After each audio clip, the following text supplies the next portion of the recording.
When I went to see this movie, I didn't expect much. I was pretty aware that it was not going to be good, based on the trailer alone. Well, even Dakota Johnson fired her agent after the trailer. Allegedly, of course. So, what could we expect? But maybe we should have some hope. And maybe we will get one massive surprise. No, there is no surprise.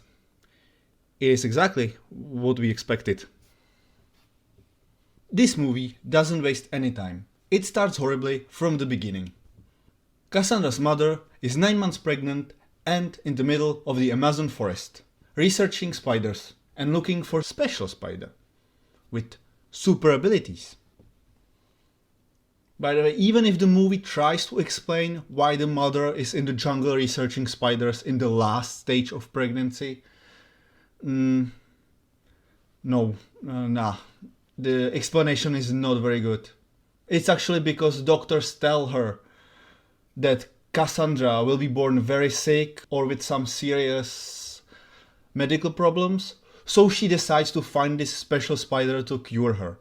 I'm still not buying it. I have seen some pregnant women in my life. Yeah, I know. Surprise.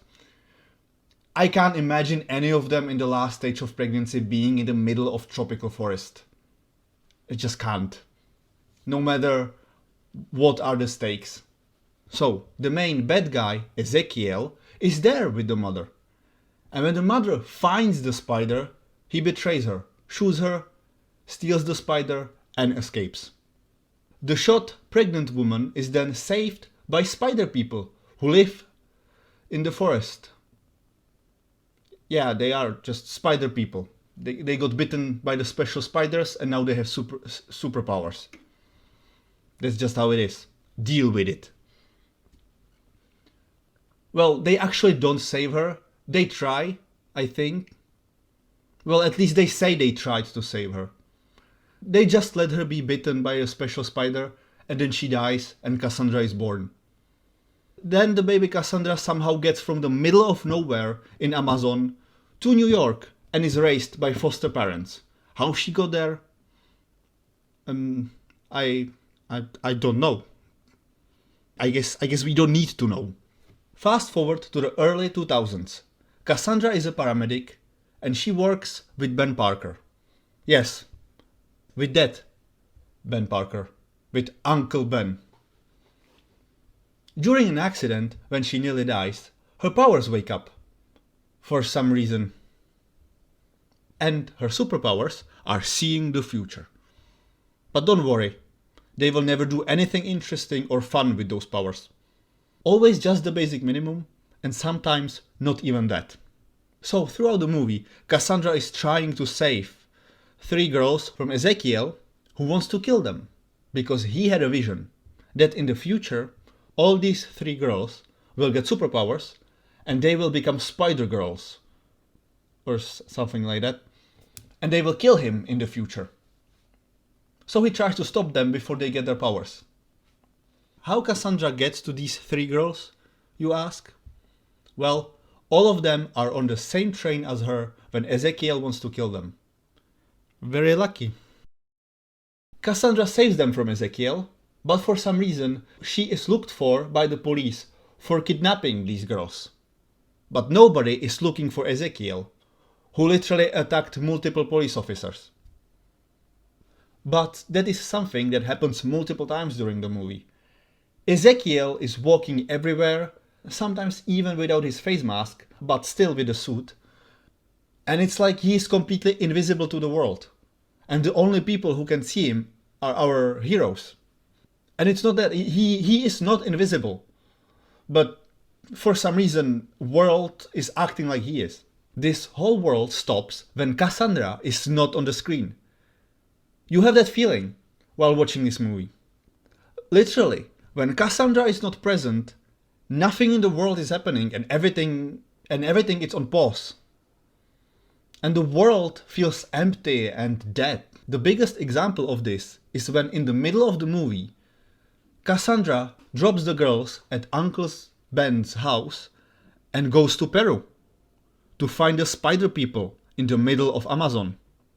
Literally, in that moment, everything in New York practically stops. Because Cassandra has a plot point to finish. She needs to go to Peru. And until that's finished, nothing in New York can continue. Also, the plot of the kidnapping is completely forgotten here. Because we need to go to Peru and back. So Cassandra is no longer wanted. Just like this. It's gone. So forget it. By the way, the girls have families. But the families don't give a crap about them. And the girls don't give a crap about the families. We need the families just for exposition. Sometimes. Sometimes we don't even need that. In reality, we can just say those families don't exist. It would actually make the movie make more sense. In Peru, Cassandra finds the spider people. Goes to the cave where she was born, has a vision of her dead mother, forgives her dead mom, and realizes the true power was inside of her all along. As with every bad superhero movie these days. You are already perfect. Don't change a thing about you. You are the best. Wow, that's so innovative and so interesting. So, Cassandra comes back from Peru, and the story in New York can be unpaused. We have the final uninteresting battle with Ezekiel, like really uninteresting. They have superpower that allows you to see the future. And this final battle is so boring and bland. Well, in the end, Ezekiel is defeated, Cassie is blinded and can't walk, and the movie ends with hoping there will be a sequel to this. And that is probably the funniest part of this movie. They really think there will be another one. Sure. Okay.